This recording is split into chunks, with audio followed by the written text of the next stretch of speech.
the three right away. Just attack the basket. James catches, puts up a three. Won't go. Rebound Bosh. Back out to Allen. His three-pointer. Bang! Tie game with 5 seconds remaining.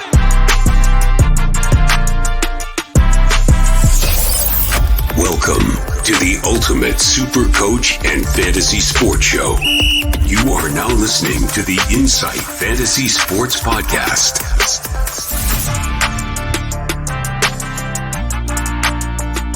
Boom shakalaka! Hello and welcome to the Insight Fantasy Sports Podcast. I'm the NBA Mattrix, and today I am here with Malley himself, Mr. Live My Fantasy, for the Washington Wizards show. Mate, I know I asked you to make an X. I know I asked you to make a Twitter, but the X wasn't, to make a name for a porn site. Yeah, when you said X, I didn't hear the following 4 X's, but this is my handle. This is what I'm going for. And if we can pick up some free fleshlight traffic, then all the power to us, I reckon. Mate, we're not sponsored by any adult shops or anything like that, but the blokes that have brought us here, Ryan from Astute Newstead, helping you with all your mortgage solutions. I know when I needed, I refinanced my home loan. He saved me a bit of money and actually got me some money for an extension in my house. So slide into our DMs, get in touch with us, and we will get you in touch with Ryan. And of course, we are brought by the Standard Squeeze, helping you drink responsibly. I've got a few of them in behind me. They help you pour the perfect nip. So if you've got to drive home, you know exactly what you've drunk when you're drinking spirits. But the reason we're here, mate, the Wizards. Interesting team, really. No, they are this year. They weren't well, I guess they were last year, weren't they? But for a very different reason. They were established with a couple of all-stars that aren't with them anymore. So we're looking at them in a different light this year. And for fantasy, probably an exciting light. It's especially exciting for me. I often try to target, we live in Australia. People have ESPN. They watch the games that pop up for free on League Pass. We watch what comes up on, when SBS have their specials. It's not teams like the Wizards. It's teams like the Lakers. I think the Bulls, due to Michael Jordan, will always be relevant in those sort of, I suppose, spaces. And OKC games and some of the games that have Australians in it seem to pop up a little more often. There is Xavier Cooks here, but realistically, your mainstream, if you're in a comp with 12 blokes, 8 of them are casuals, they're not really going to be looking at the Washington Wizards. So we're going to try and help you get a steal. Do you agree with that, Malley? I do. And probably the other thing they're not really looking at, besides the fact that they're not a televised team in a lot of places, is that a lot has happened. A lot has moved this year. There's players who are going to be playing new roles that they weren't playing last year. And if you're just looking back at ADPs or end of season averages, you're probably going to miss out on a few little golden nuggets here, I think. Yeah, I agree with you. Look, how about for starters, you just take us through the ins and the outs, and I'll jump in if I think that there's anything really relevant apart from when we delve properly into the stats. Take us away, man. So they've got Jordan Poole coming in. They've got a close friend of yours, Tyus Jones, one of your top two Jones brothers. He is. We've got Gallinari. What's that? He is a my guy. He's definitely a my guy.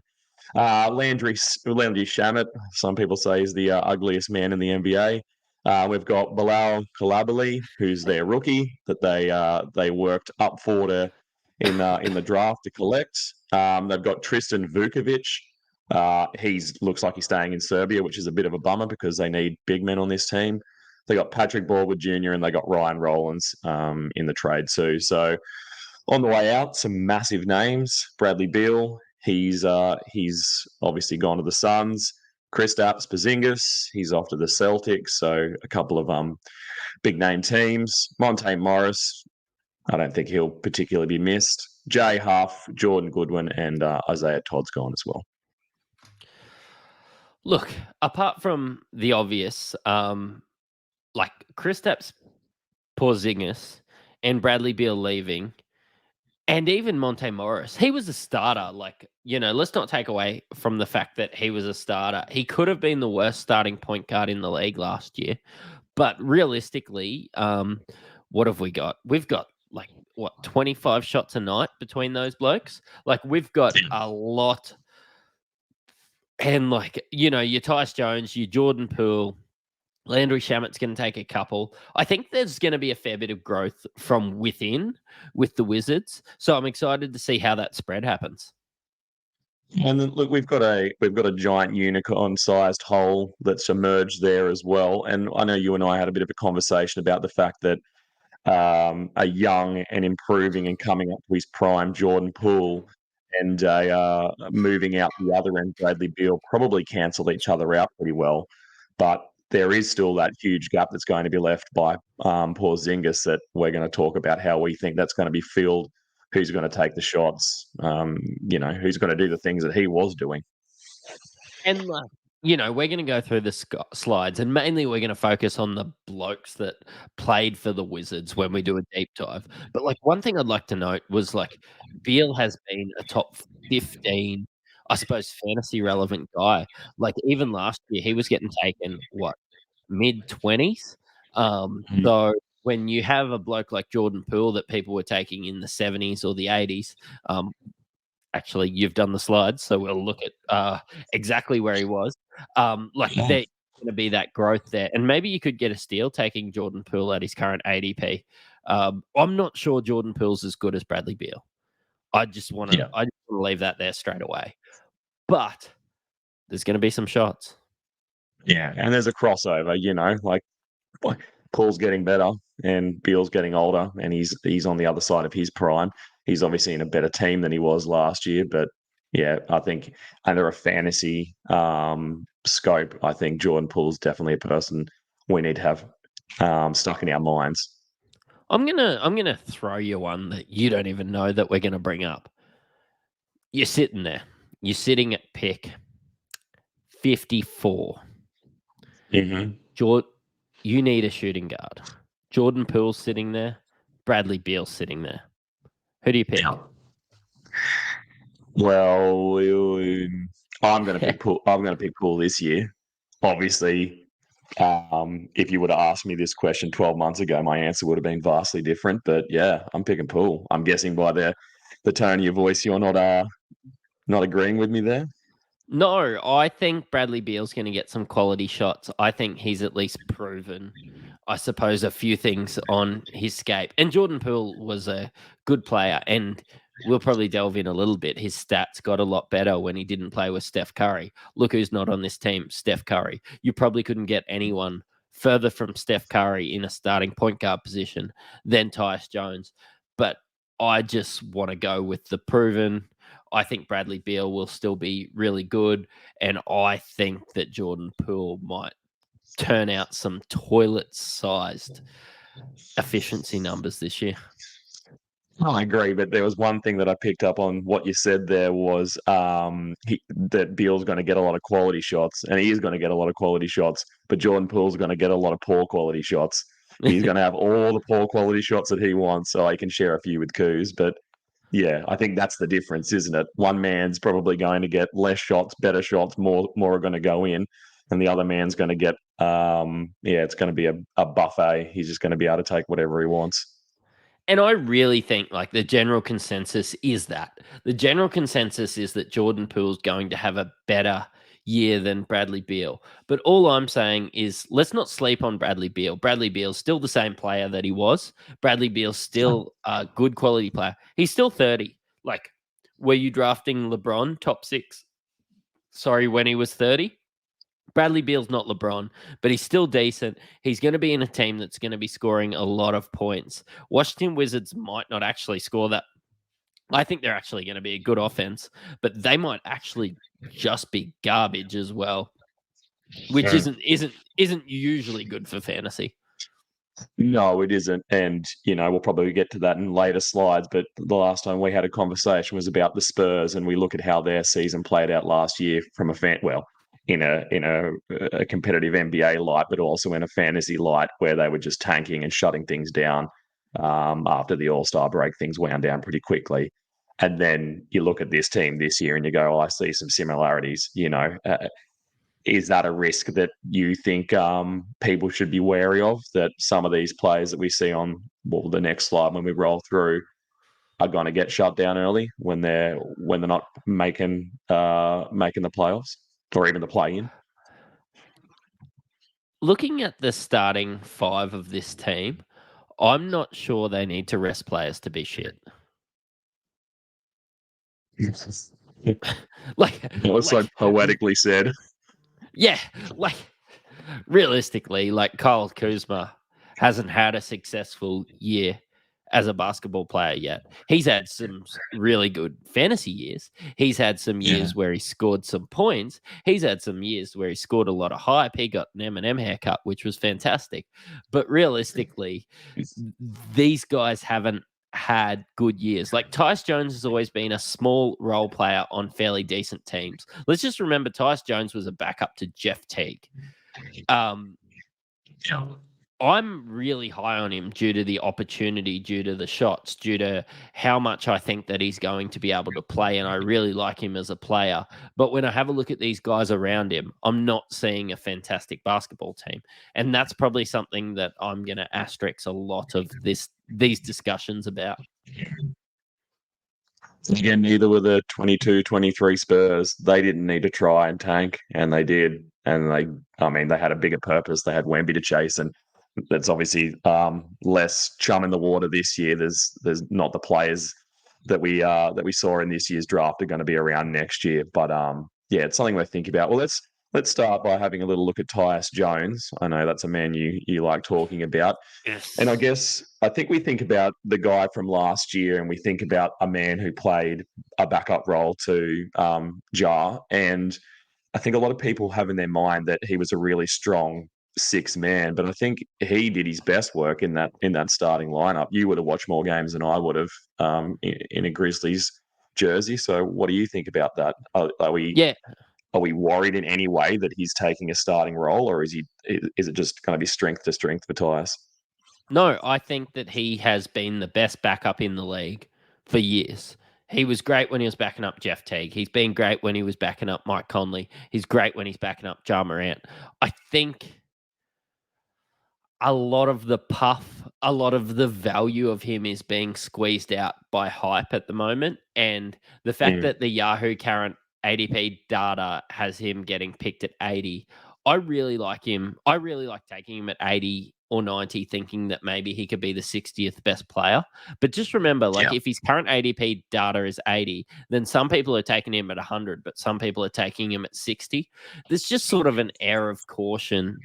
His usage hasn't been that great. His efficiency is pretty good, even if his free throw isn't that good for a point guard. But yeah, that late, getting those assists, I've found myself picking him up in most drafts in and around 90. Well, let me read through his numbers here, and you can tell me there'll be some obvious ones that we can see trending up. We've got a little cute plus symbol next to him, so we obviously both think that that's the direction he's going. That's hot. But you tell me what you think's going to change. It is, isn't it? So a usage of 17.5, I think. I don't want to put words in your mouth, but I reckon you might think that'll be going up. 24 minutes a game is a bit of a no-brainer. How about 10.3 points on this team? Yeah, I think just in maybe the fact that I think that he'll be playing 30 minutes a night should bump that up to closer to 15, 16. Yeah. He's 1.5 threes? Yep. That's going to go up to 2.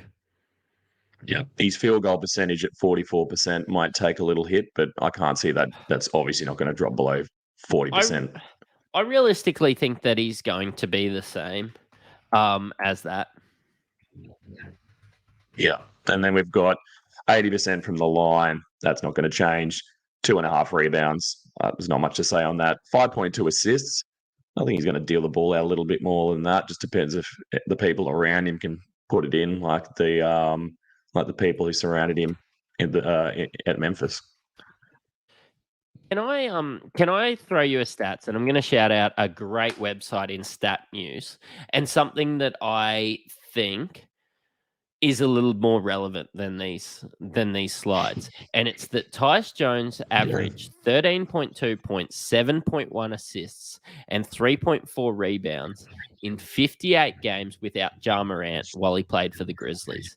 And I think like the Grizzlies weren't fantastic every year that he played. Like he played 30 minutes a night, and I think that's what he's going to get. So I think that we can expect 7 assists, 13 points, and 3.4 rebounds. 1.5 assists. His field goal percentage actually went up through that period, and his free throw percentage stayed the same. But that's sort of where I see him this year. Like I just want to look at his stats without Ja Morant, and that to me screams the 80th best player. Yeah, I'm just looking now at what I have him as. Oh, there you go. You say 80th best player. I'm looking at where I have him on my draft list, and I have him bang on 79. So does that mean I'm higher on Tyus Jones than you, Mattrix? Fuck. I took him at 72 in my last draft because I just couldn't, I was sitting there at 72 and I just couldn't find anybody that had the upside of getting me 7 assists. And I needed a point guard at that point. So And you can't collect all the balls this year. You can't collect all the balls, so you got to collect all the Joneses. And there's another thing. There's a real possibility that I have Tyson Trey Jones in most leagues. Yeah, I've seen, and I envy you. I think they're people that I'm going to look for as well. It's especially at that end of the draft, and he and his brother are a little different. I think their assists are about the same. Obviously, Tyus can shoot a 3 ball, and his brother can't. But maybe some more defensive stats out of his brother. Last thing I want to say about him before we move on, we've also got to remember, and I don't pitch a tent for turnovers, but some people do. This man is like an NBA height in his ability to hold the ball. He doesn't get turnovers. What is his assist to turnover ratio? It's pretty insane. I don't have it in front of me, but I just know that, just you watch him play and you just think he's a smart player. I think if you've made the NBA and you're at Tyus Jones' height, you have to be he's only 1.88. He's only 7 centimeters taller than me, and I get made fun of for being a short ass in the basketball community. So realistically, just for him to be able to play NBA, he has to be very intelligent, and his assist to turnover ratio is something that you can bank on. Definitely. All right, no more talk about him. We've talked more about Tyus Jones than even people in his own family. So let's. He is the good one, right? He's in the top 2 for sure.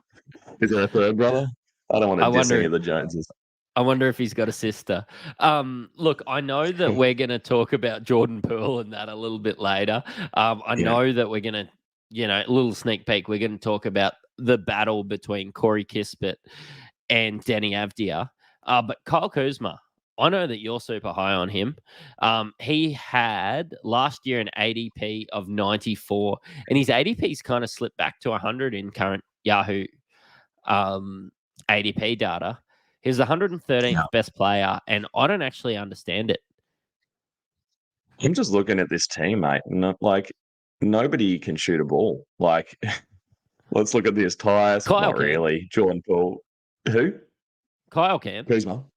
Yeah, that's what I'm getting to. The fact that the people that are surrounding him, no one else is going to want to take the shot. It's going to be that pass the ball to Tucker. They're just going to give it to him. He's going to do all the work. I mean, Jordan Poole, you can think of them as, 1 and 1A or whatever. I think they're both going to take their fair share of shots. But I think just even based on that alone, what did he shoot last year? He was a 45% shooter. He was scoring 21 points a night next to Bradley Beal and next to Porzingis. That number's going up. He can, he's gonna absolutely obliterate both your percentages, because I think with the size that he's putting on now too, he's going to get to the line more. He's just got that bigger body. The size difference between him from his Lakers days to now is, he's been in the weight room, I guess. He's just a bigger guy, and they might even play him a small ball 5 at points. Do you think that's a possibility? Look, they might try it because everybody seems to try it at the moment, but it's garbage. I've sort of considered him as somebody that could be considered a small forward in the way that I like to watch basketball being played. I think that he's a perfect power forward for these guys. I think that maybe he's going to get a lot of shots. I think if you can get that 27% usage playing with Bradley Beals and Kristaps Porzingis, fuck it, playing with Tyus Jones and Jordan Poole, it's gonna go north. And there's only growth from this bloke. Like, you're going to get negative stats. His field goal percentage is going to be garbage. His free throw percentage has always been pretty bad. His turnovers are going to be bad. But if you've tailored your team that way, Kyle Kuzma at 100 is fantastic value. I think Kyle Kuzma at 80 is fantastic value. Yeah. And I think too, like those percentages are poor, and the shots he's going to get from the line and the shots he's going to take in and outside the paint, it's going to be a hard time having him. I think if you've shored up your other percentages and this guy's still sitting around in the 90s and hundreds and you're feeling confident, or you've already punted it anyway, you've had a look at your team and gone, well, this isn't going to work. I can shore up my points and my rebounds categories. You're not going to get any defensive numbers from him, but the things he does well. Yeah, and or I think you know what you're going to. Like, I know what you're going to get with Kyle Kuzma, but also I think that he's got extra opportunity than he had with the Lakers, than he had with the Wizards last year. Like, if his ADP was 94 last year, it's fucking bonkers that it's 100 this year. I know it's mock drafts, but again, speaking about these mock drafts, if you're doing mock drafts this far out from the season, like we are, I genuinely think you know what you're talking about, or at least you think that you know what you're talking about. And I think Kyle Kuzma he's at like 80 in my board.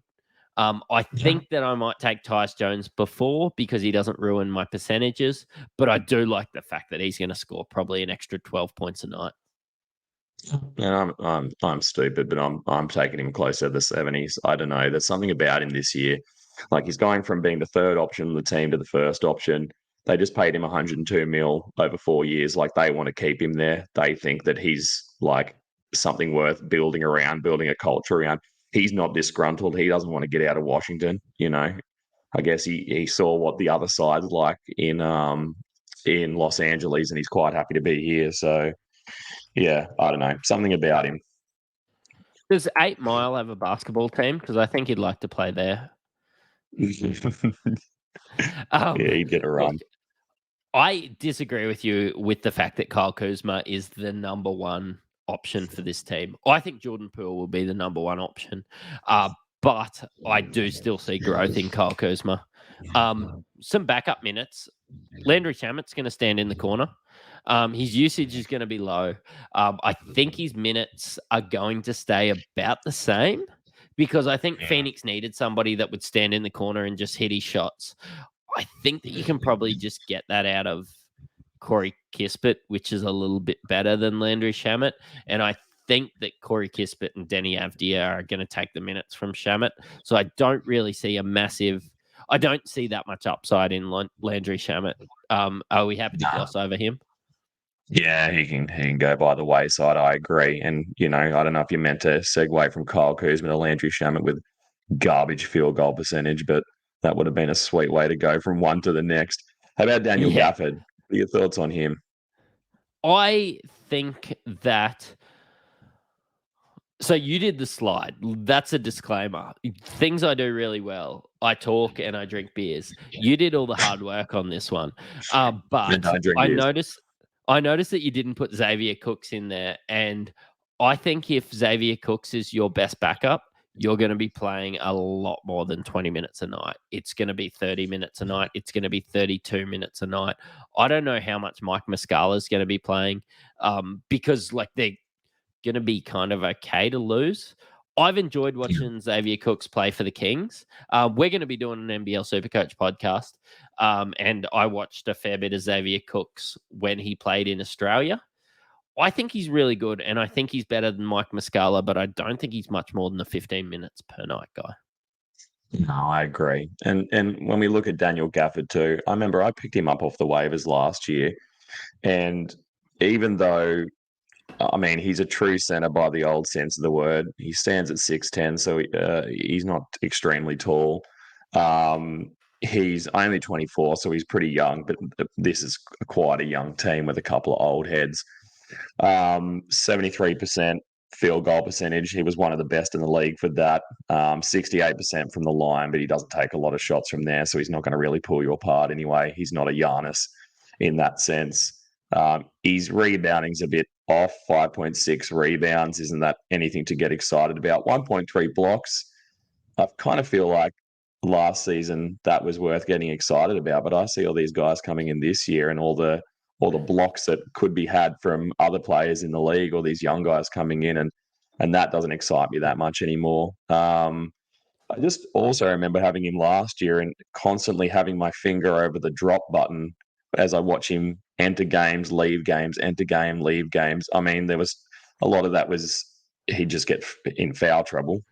But I think at the same time, he seemed to get weird little niggling injuries. And I don't know what kind of game they were playing at with the Wizards last year, but that gives me concerns. So yeah, I Yeah, don't know. I've got him. I I've got him about that 90 range though, because look at there's as you said, there's no real depth on this team for center, so they've got to give it to someone, and he's got to be the guy. Hey, he's about the same for me, but I just haven't found myself.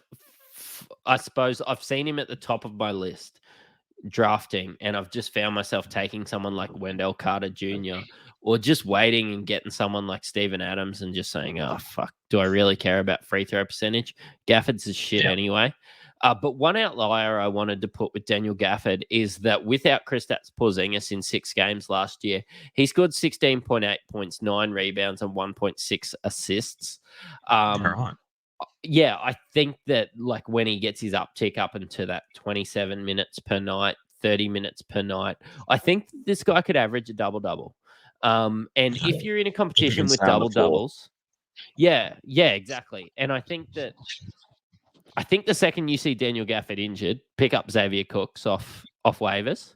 Australia are playing right now, actually. We were just watching the reason Paddy Mills wasn't playing minutes for an NBA team, Australian legend Paddy Mills. But yeah, look, he was stinking it up there.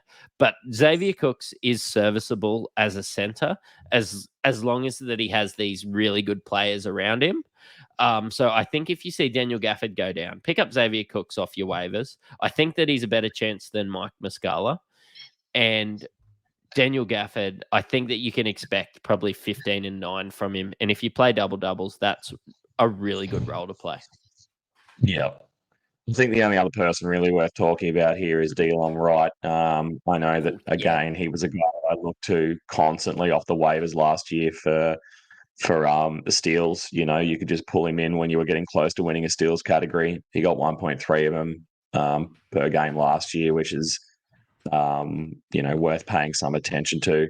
I think there was a game there where he got maybe 5 in a game, and this is obviously, I think this is coming off the bench too. It wasn't even playing a start when Beal wasn't around, and yeah, that made a big difference to me. But he's not someone who earns a spot on your roster.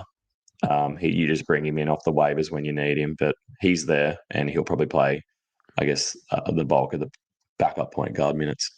Yeah, I'm curious because I'm not a guy that really follows. I'd rather watch Australian basketball than spend my time watching college basketball. So I really struggle in that space. And that's only because of where we live. I like to watch the local comp, and that's what I like to do. But if Tyus Jones gets injured, is Balil?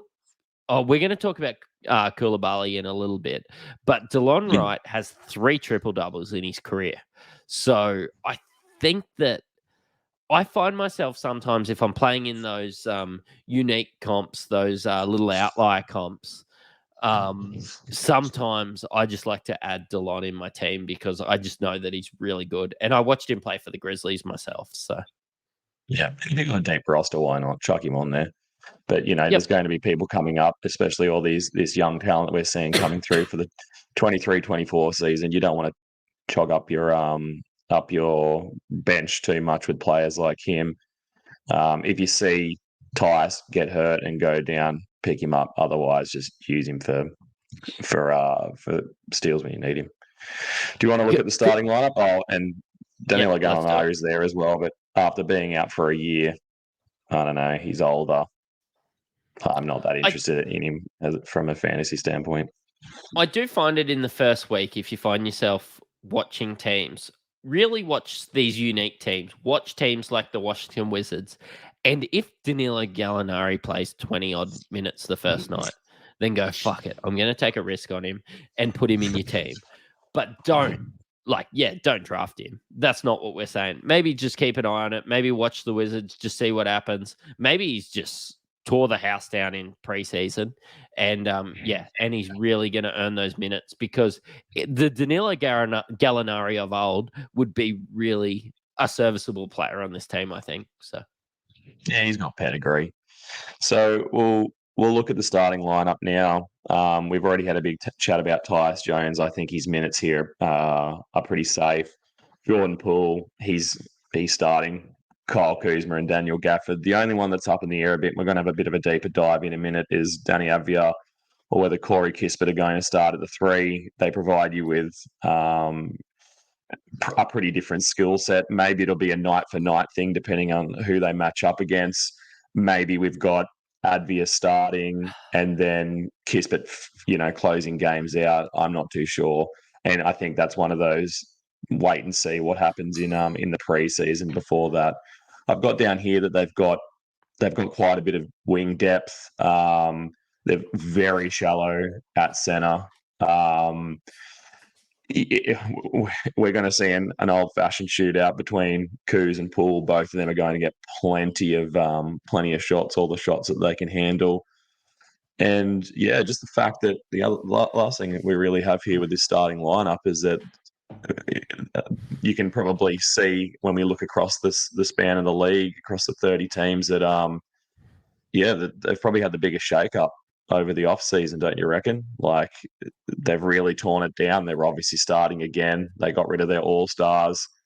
They've promoted some youth. They've pulled a few guys in that were looking for a bigger role than what they were being given on their team in Tyus Jones and Jordan Poole.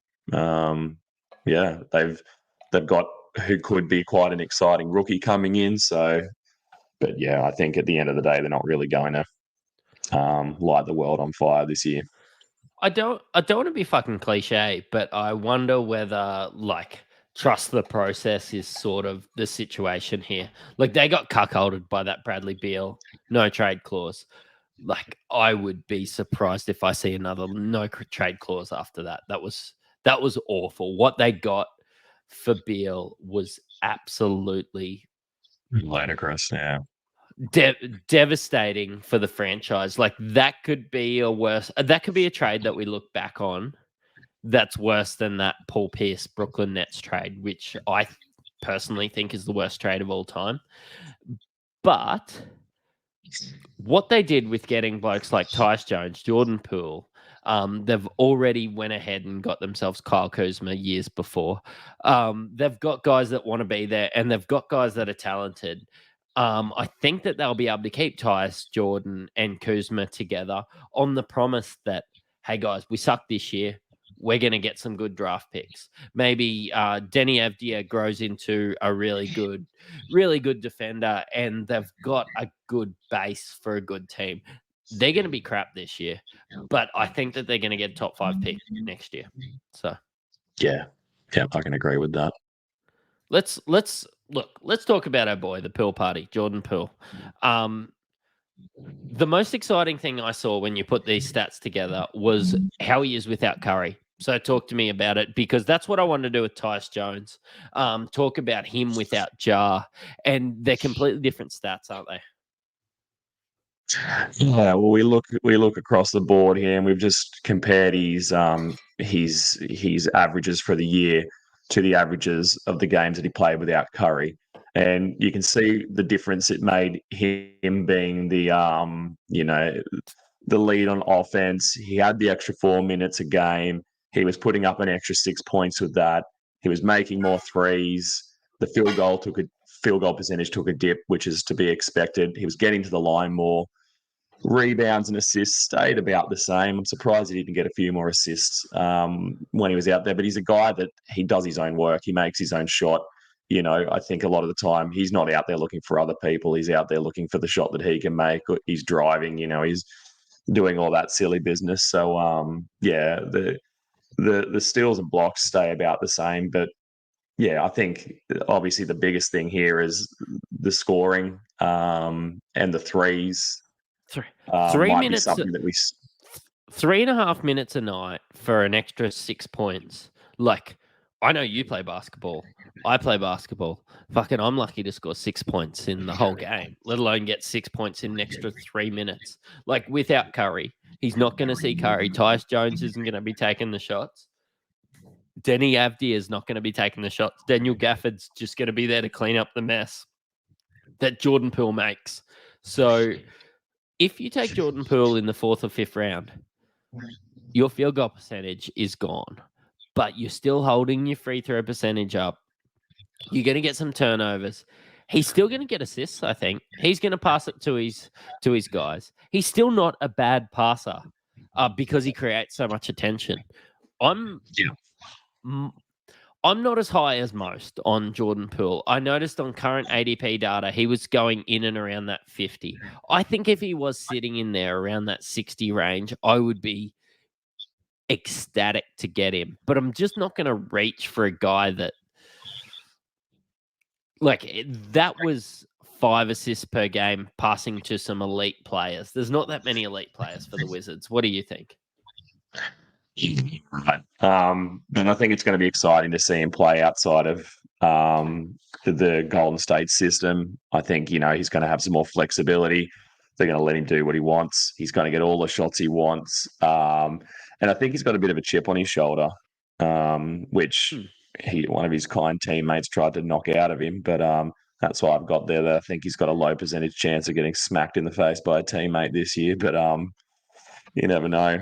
Isn't Kuzma a bit of a street fighter? He might come and have to sort Jordan Poole out, give him a bit of a humbler next. But well, I think it's going to be him because I think Wes Unseld Jr. is pretty happy just to go with the flow and let the guys find their shots and just let Poole exist in his own little world. I think there's going to be a lot of shots before he gets punched. Yeah. I don't mind him at 50. I think in all the years that I've been playing fantasy basketball, you really start to live by that. You got to risk it to get the biscuit mentality. You know what I mean? Like, you can go with what's tried and tested, and you can come in 3rd place. But if you start looking at guys like this, looking at the upside they have, taking a little gamble, or if you take them and you wait for them to have those hot games because he's going to be showy, he's a guy that you can put up on your trading block and see who you get for him. You know what I mean? He's going to have big games, and if you don't want him, he's going to be an easy piece to move along. But I just wonder, like Jordan Poole's getting taken 25 spots above Zion at the moment. Like, if you want to risk it to get the biscuit, aren't you taking someone else? I wonder whether 60 is risking it to get the biscuit. He's never really proven that he's a top 50 guy. Like, take him at 60, and there's a small chance of him being you've seen stuff that size. There's a small chance of him being a top 30 guy. There's a bit bigger chance of him being Yeah. You should see my setup at the moment. There's this much of a chance of him being a top 40 guy, top 50 guy. So he's 10 spots above where you're taking him anyway. Like, I wonder whether 60 is a big enough risk, and I'm willing to let other people take that risk, I think. You made a good point with Zion, and I probably hadn't really thought about that. But I've also seen Jordan Poole play in the last 2 years. So, when I say risk, maybe I mean like a risk that might pay off. I might eat my words later on in the year. We'll see. I can't wait to beat you with all my. I'm going to buy a Zion jersey this year because I am all in on that guy. Let's go to people that I'm. You going?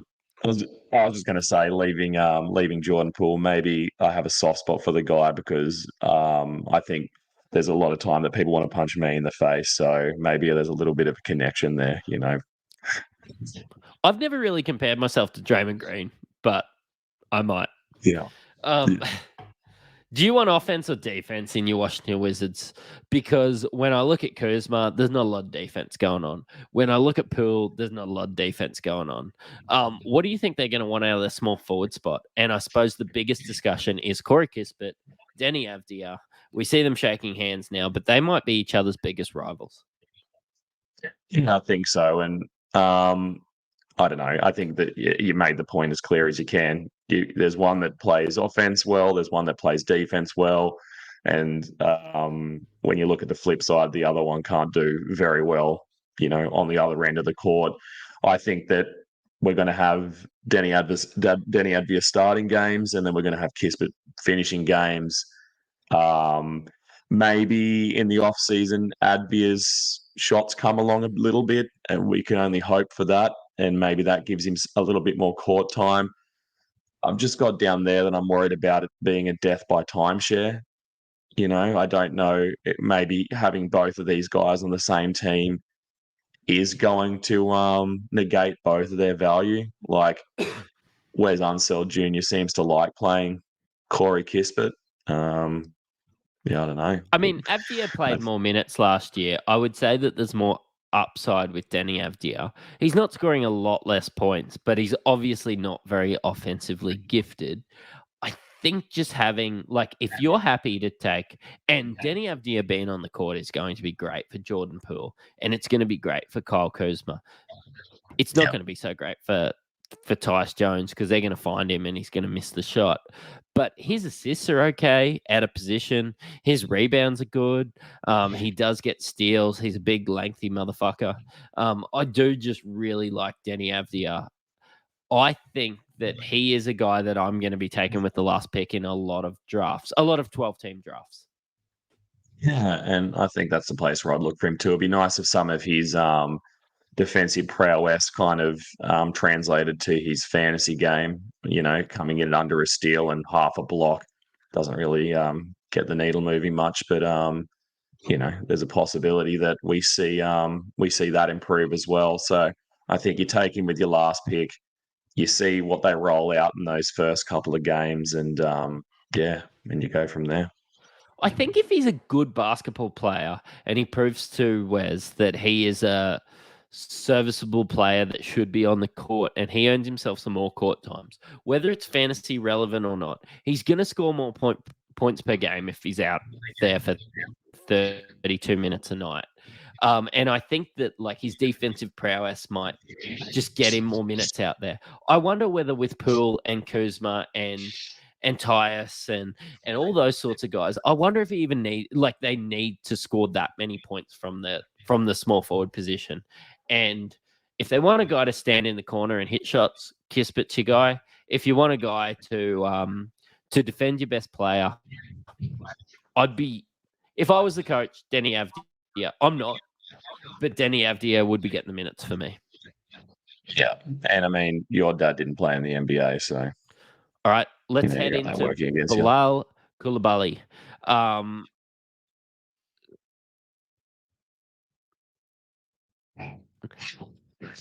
Lost you there for a minute. So I suppose we can look at his summer league minutes. We can have a look at his summer league minutes, and he scored 12 points per game, shooting 40%, 68% free throw percentage, 4.8 rebounds, 2 assists, but they moved up in the draft to get him. So they obviously see him as part of the system. Again, with his wingspan to height ratio, I think that he's a guy that could really, I suppose, take some of the minutes. Like, we're looking at the starting lineup and we're just thinking, we know that Tyus is going to get the minutes. We know that Poole's going to get the minutes. We know that Kuzma's going to get the minutes. But Bilal could even impact those last couple guys, don't you think? Yeah, definitely. And we talked about the security of Denny Advia's role. This guy kind of seems like a Denny Advia on steroids. Like, look how lengthy he is. Like, they're comparing him to Kawhi with his wingspan. You know, I'd love to see this dude do a cartwheel. It'd be amazing. He's an explosive athlete. he's quick on the defensive end. He can hold his own. Well, more than truly hold his own. I don't know if he's got caught up in the Wemby hype, and I think a lot of the talent scouts obviously saw what he could do. When he was playing for Metro 92s. So, but yeah, you're right. The Wizards see something in him. They obviously went for their guy and moved up that draft spot to pick him up. I don't know. I love a guy who can work defense. There's been a couple of years where I've really tried to work into a really strong defensive team in fantasy, and this guy looks like a guy maybe in another couple of years' time that I'll see there. But he might get minutes this year. This team's going nowhere. He's going to get court time. Let's just see what he can do. If they're not going anywhere, like if we're talking about the job share between Kispert and Denny Avdia, like if Bilal's just a good version of that, do they just fucking throw him in? Like, I'm not a guy that looks too much at college league. I'd rather spend my time watching the NBL. We have our own fantasy comps doing that for you American listeners, and I think you can enter it. You win a car if you win. You can send it to my house. But no, cars are cheap as anything over in America. They don't care. no, but like, I don't know a lot about Bilal, but is the Corey Kispert, Denny Avdia just moot because they're just going to give Bilal the minutes? The East Coast cooler. Yeah, and I mean, I've seen him listed from 6'6" to 6'8". Like, apparently this guy, rises and shrinks in the midday sun. But yeah, we'll see. We'll see what he can do. But it gives you a little bit of wariness thinking about it from a fantasy point of view, doesn't it? When you've got three guys vying for one position, yeah, just makes you a little bit nervous, and that's why you're not really taking them any side on this side of 100. Man, I wonder looking at this, and I just said I'd take Denny Avdia with the last pick, and I have in mocks. Looking at these Bilal stats, maybe like more the stats they moved up to get him, maybe, and like how bad I think the Wizards are going to be. Maybe I just stay away from that 3 position. If I get Kuzma or Tyus, I'm pretty happy. I don't think I'm going to be able to get both. Yeah. Maybe it's just a waiver wire watch list. And do you want 2 guys from the Wizards this year? Like, if they go to shutdown mode and they don't play those guys or look for silly injuries, obviously you've got to be able to get to the finals first, and they'll probably get you there. But it gives me a bit of pause for thought. I mean, the only other thing I want to talk about him is that it was only over a 4-game sample size, but 2.3 blocks in summer league. That's a little bit exciting. Like, if you can do that, that's spicy. Yeah, it is a little bit spicy, isn't it? But apparently everybody in this draft class can do that. They just come out of in a standard build at 2.5 blocks a game. So it's like me on 2K. Yeah. Mate, where do you see the Wizards? Are they the worst team in the East? They'd be getting pretty close. I don't know. I start to get a little bit excited when we talk about Poole and Kuzma, and then I think about the players they really are. I think my excitement comes from their fantasy profile and what they could provide this year on a team that's just opened the gates and said, have at it. But yeah, I mean, it'd be fun to see someone like Xavier Cooks get a run, just as a couple of Australians. That would be a little bit of a joy. Love to see the Australians getting a run in the NBA. I'm excited to see what happens with Tyus. Like, I don't know. I think there's fantasy hype around what could happen in this team. But you're right. I think at the end of the day, we're going to see them pretty close to the bottom of the ladder, if not the bottom of the ladder. Like, let's play a little bit of a game. Are they going to be better than the Chicago Bulls? If I get it wrong, do I have to take an item of clothing off? No, you have to buy me a beer. My kind of game. You have to buy me. Same result. Same end result. Are What they was better your question? than the I was lost in your eyes. Are they better than the Chicago Bulls this year? Yeah. They are? Yep.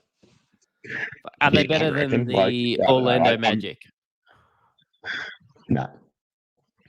Are they better than the Charlotte Hornets? Are they?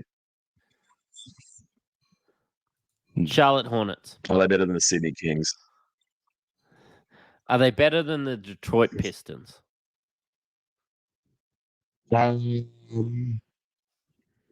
Yeah. I don't know. Like I just said, they're at the bottom of the ladder, but starting to roll these teams off. But I don't know. Maybe it's just because I've been talking about it for 49 minutes and 52 seconds that I think they're better than what they are. But yeah, we'll see. So I think that Cade automatically is a better player than anyone we just spoke about tonight. So I think that the Pistons will finish a little bit higher. I think that Chicago, just through having blokes like Vooch and DeMar DeRozan and whatever, will be a little bit better than them. And I rate LaMelo way more than any of these guys. I think that Charlotte might be able to make the moves. I know no one wants to live in Charlotte. Apparently no one wants to live in the capital. I suppose no one wants to live in Canberra in Australia either. But yeah, so yeah, it's too cold. But I could see the Wizards probably being the worst team in the East and getting the opportunity for a really high pick. But I do think having Tyus, having Jordan Poole, and having Kyle Kuzma are a good platform. And I think if they can get an elite center or an elite small forward, or you know what, an elite point guard, which pushes Tyus Jones back into that, that backup role that he's been so good at in the past, that in the future that this team has these right building blocks to move forward. Yeah. And just give him some time. Like this is a team that's going to have to figure out how to play with each other out there on the court. So don't get too hasty. That's coming from me, Matty. And you know how I love to panic as soon as someone has one bad game on the second night of the NBA, and I try and trade my whole team. Yeah, because I'm trading with you. Yeah, it's generally what happens. But yeah, just temper your expectations. But yeah, I think going back to that second slide, we've got a lot of guys who are going to make improvements this year just purely through minutes on the court and having the ball in their hand that they didn't have last year. Opportunity, that's the word I'm looking for. Like it's a cracker of a word. I've Tyus at 80. I'm happy to take Kyle around that time. I'm happy to take Gafford in and around that 100. And Jordan Poole, I've got him at 60. People will probably reach for him, but that's okay. If people reach for a bloke like that, everybody else from your board slides up and you get a guy that you want. So winner either way. Mate, that wraps it up for me. Thanks for coming on, chatting about the Washington Wizards. You can find me at SC_Mattrix on Twitter, and you can find the dildo seller, Live My Fantasy. Live_my_fantasy on X. Enjoy having that in your search histories. And you've got some spicy takes there on Twitter. So thanks, guys. Yeah. Cheerio. Yeah, go Boomers.